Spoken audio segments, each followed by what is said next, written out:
On est à Saint-Robert, en Montérégie, à la ferme parentale. C'est situé tout près de Sorel-Tracy, au sud du fleuve Saint-Laurent. J'ai toujours travaillé à la ferme, moi, là. J'ai travaillé avec mon père, puis à un moment donné, c'est moi qui est devenu propriétaire. Je suis quelqu'un de manuel, je suis quelqu'un d'extérieur, donc ça me va très bien.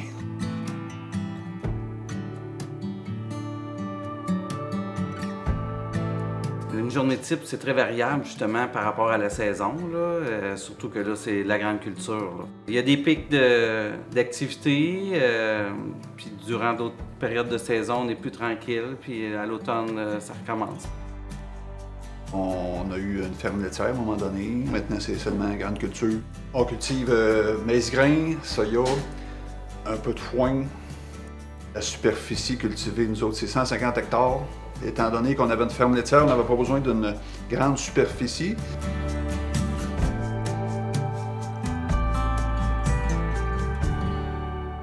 C'est sûr que parmi les difficultés en agriculture présentement, je trouve que c'est beaucoup l'investissement financier, là. On n'est pas plusieurs, c'est pas un groupe d'investisseurs, c'est encore souvent des familles. C'est pas juste financier les difficultés aujourd'hui aussi, c'est les compétences. Parce qu'il faut que tu aies des compétences au champ, il faut que tu aies des compétences aux machineries, il faut que tu aies des compétences de gestion. C'est souvent la même personne qui a ces compétences-là. Puis là, on rajoute encore toute la technologie informatique. C'est très exigeant dans tes connaissances.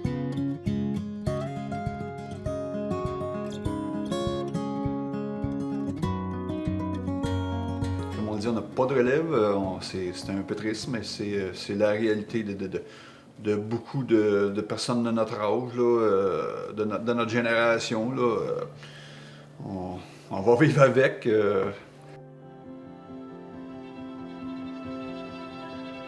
C'est pas parce qu'ils sont pas de la relève qu'ils n'ont pas d'intérêt au milieu, qu'ils n'ont pas d'intérêt à l'environnement, ils n'ont pas d'intérêt à ce qui touche à l'agricole, tu sais. Non, on n'a pas de relève, mais il reste qu'ils ont quand même quelque chose. Ils ont quand même quelque chose en eux qui reste agricole.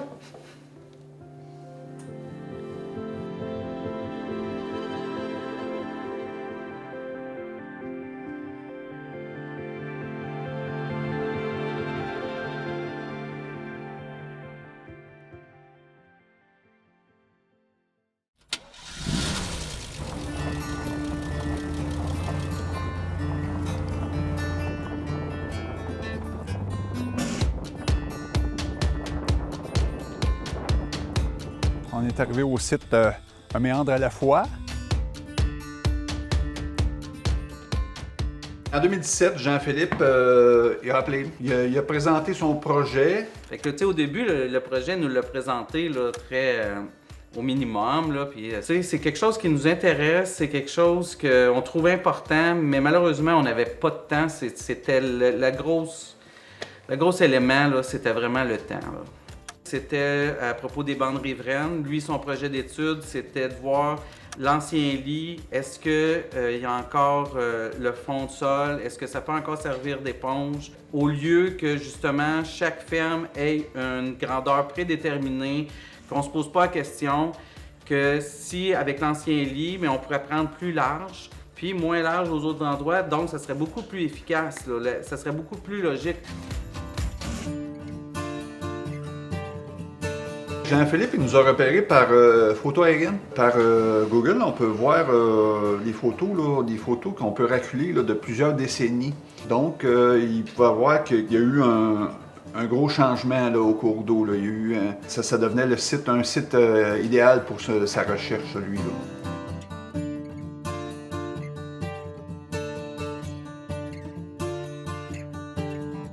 Si on parle de bande riveraine standard, ce qui est exigé par l'environnement, là, c'est un cours d'eau verbalisé comme ça, c'est 3 mètres.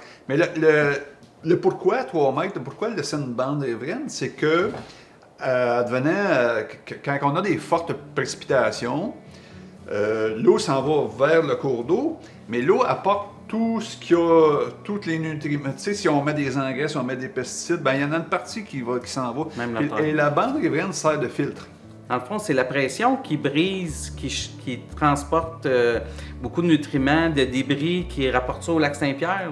C'est l'eau qui le transporte. Fait que s'il y a de la pression, bien, elle en apporte encore plus que si le courant est plus doux. Là.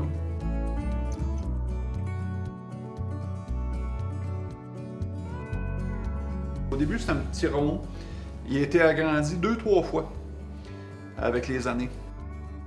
On peut voir ici, là, il y a des tiges blanches qui dépassent. Là. Ça fait une loupe comme ça. Là. Ça, c'est la phase 1, puis ça représente l'ancien méandre.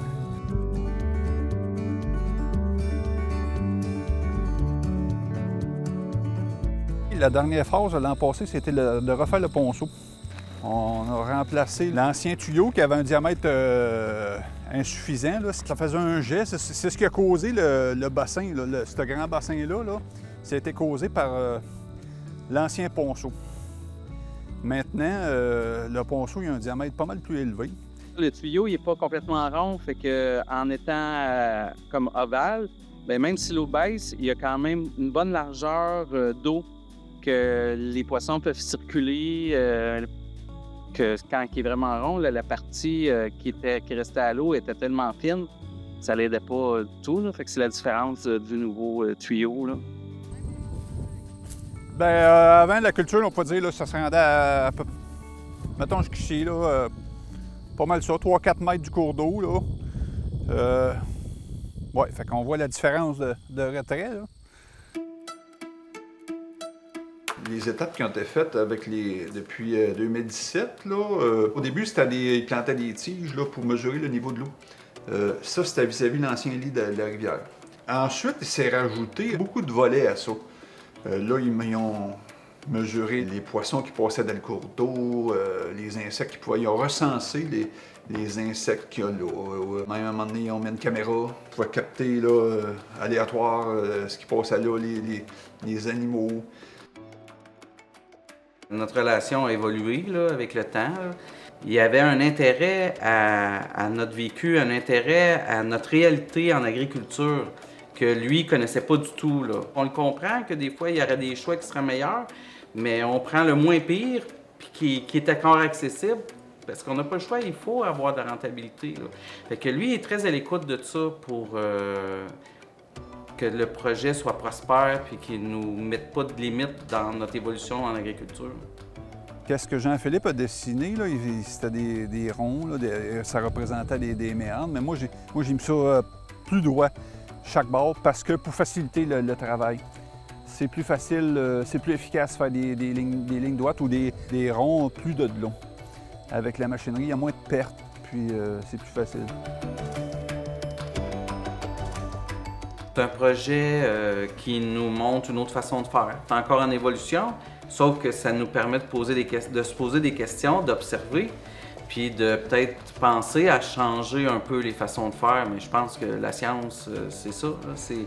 C'est de laisser la place à des chercheurs de chercher des nouvelles solutions, puis de les mettre en pratique après ça dans le concret pour le bien de tout le monde. Là. Normalement, la crue des eaux, ça dépend des années, là, l'eau monte. L'eau peut se rendre jusqu'au maïs. Là. Dépendamment des années, s'il y a une fonte, s'il y a eu beaucoup de neige puis ça fond rapidement, là, ça monte comme ça. On parle de crue des eaux printanières, mais avec quand il y a des grosses averses, là, des 100 mm là, dans la même journée, là, parce qu'on connaît ça maintenant là, avec les changements climatiques. C'est sûr que s'il y avait eu des cultures jusqu'ici, jusqu'à 3 mètres, là, la rivière a débordé dans la culture. Là, il y aurait eu des pertes aussi. C'est sûr qu'il y aurait eu des pertes, tandis que là, avec le nouvel aménagement sur une nouvelle crue des eaux, bien, on va être protégé contre ça. Là. On va être avantagé finalement comparé à avant, c'est sûr. C'est sûr.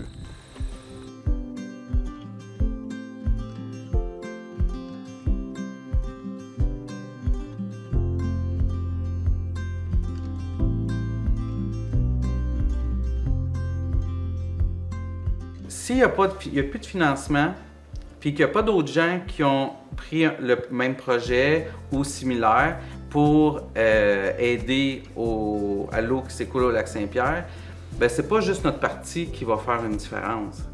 c'est trop minime.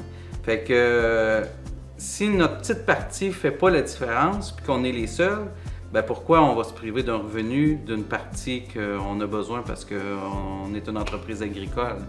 On n'est pas un organisme à but non lucratif, là, c'est un hasard qu'on peut aider le Lac-Saint-Pierre, puis c'est à notre avantage parce qu'on le vit, c'est notre entourage, puis notre famille est là, mais pas toute seule. Ça prend un village, ça prend une campagne pour aider le Lac-Saint-Pierre.